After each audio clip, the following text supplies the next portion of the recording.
Hi, Dr. Ben Grams here, Chiroplus Rehab. Non-steroidal anti-inflammatory drugs called NSAIDs, like ibuprofen, are used every day to help people get rid of their back pain. In fact, they're part of the standard of care for the medical management of a back pain episode.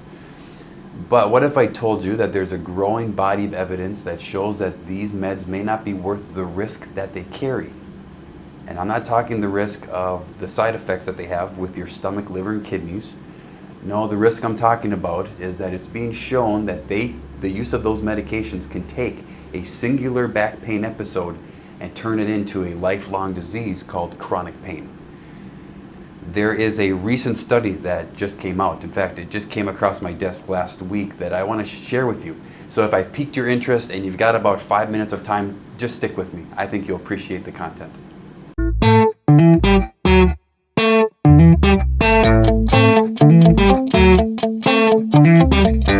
So thanks for sticking with me. Let's get into the research study.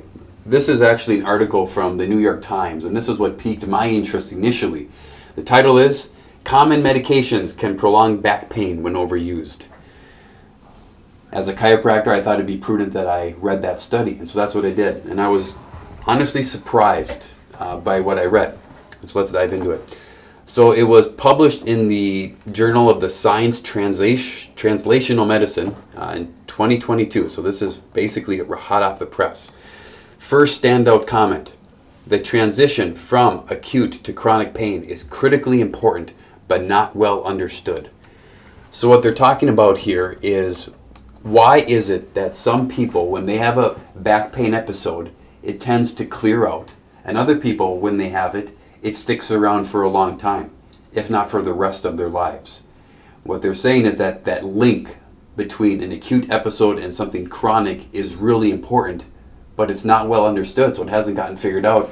But as time goes on, that link is being established more and more. So let's get into a couple things here. First thing that I thought was interesting, they say that the current treatments for low back pain often target the immune system and include non-steroidal anti-inflammatory drugs called NSAIDs, acetaminophen, and corticosteroids, think cortisone shots. So the current treatments often use those, although all of these drug classes are minimally effective at best.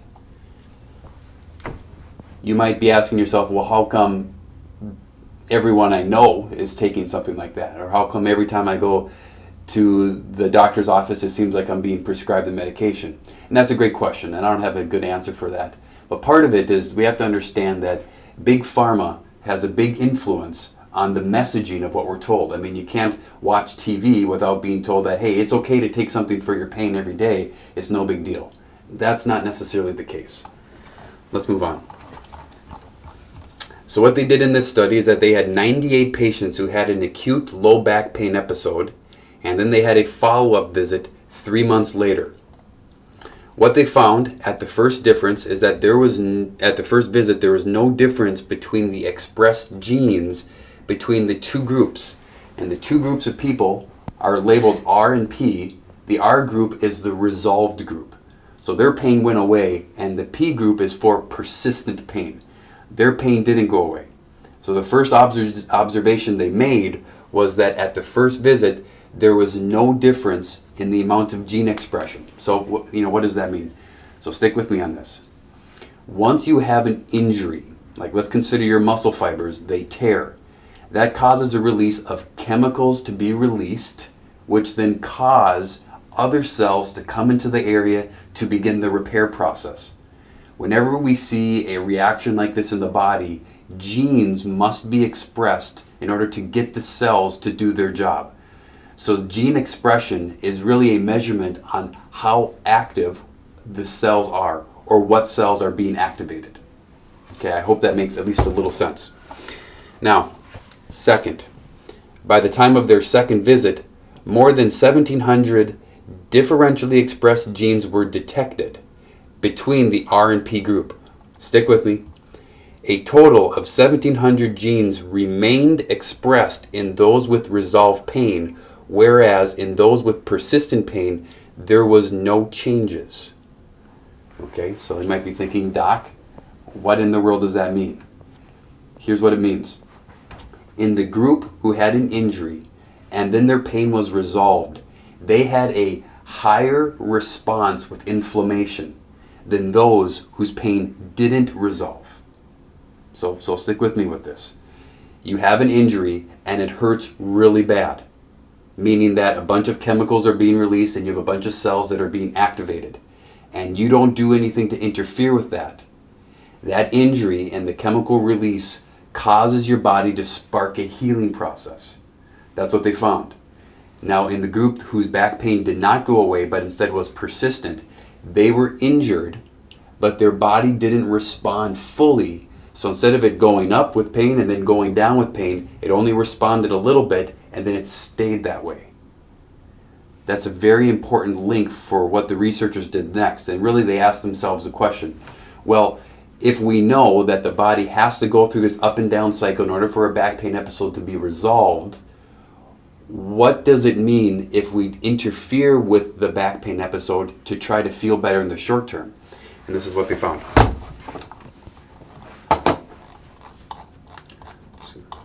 Scrolling down, bear with me. Okay. In comparison to healthy controls, the group that had resolved pain displayed a significantly higher inflammatory response at the acute stage, whereas the group with persistent pain displayed a significantly lower response. These results indicate the importance of upregulation of inflammatory response at the acute musculoskeletal pain because it's a protective mechanism against the development of chronic pain. So what they're saying is that it's important to have that inflammatory response, otherwise you are at a higher risk for developing chronic pain. Now, okay, they went back and they looked at some other research, and what they found was that individuals with an acute back pain were at a 176% increase risk of developing chronic back pain if they had taken NSAIDs. And this was compared to people who weren't taking NSAIDs. Okay, so what does this mean? It means that if you're injured and it hurts and you take a anti-inflammatory, non-steroidal anti-inflammatory, in the short term you may feel better. But in doing so, what they found with this is that the likelihood that your back pain episode turns into chronic pain is 176 times greater than if you hadn't have taken those medications. A couple other things. Measures of pain intensity and higher psychological distress at the acute stage are two factors that have been shown to repeatedly be associated with the development of chronic pain. Why does that matter? Why am I bringing it up?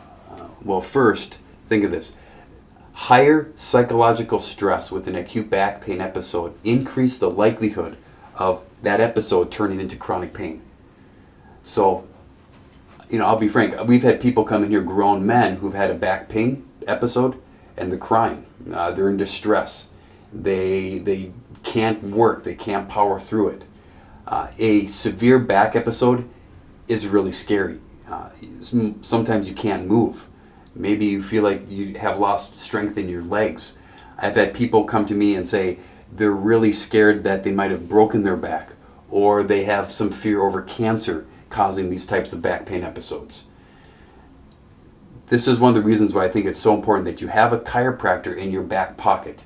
Because if you have a back pain episode and you go in and they're like, hey, look, it's okay, you're going to recover from this. These things suck, but you're going to recover from it if you just follow these certain rules.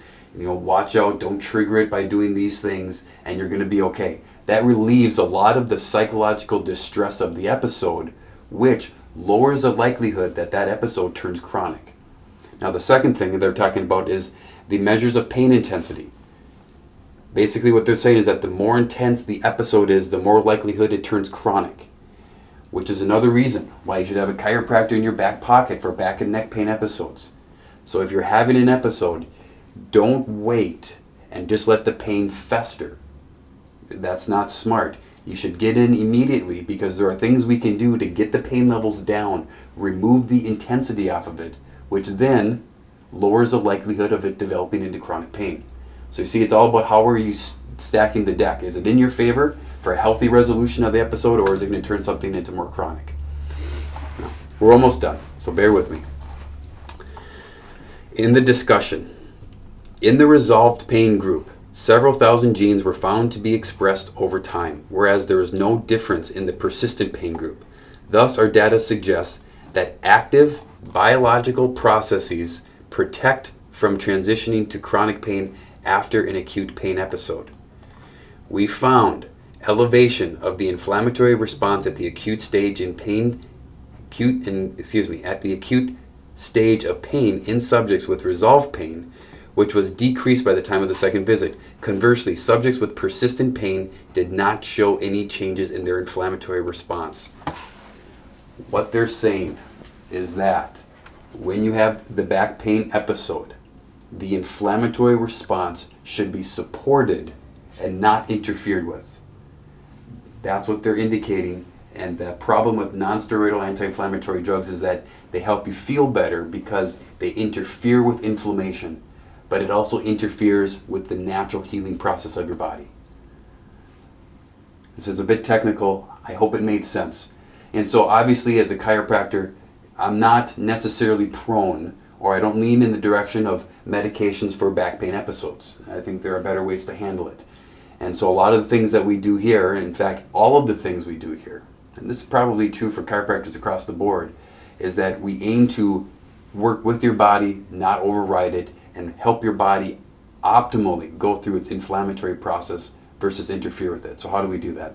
We combine the tried and true modalities like the chiropractic adjustment, massage, guided exercise. But at this clinic, we also use some technology like spinal decompression and cold laser therapy and ultrasound and these things, again, to help your body get through the inflammation faster, giving you the relief that you're looking for, but do it in a way that helps the body heal fully, so the likelihood of that episode turning into something more chronic gets much less.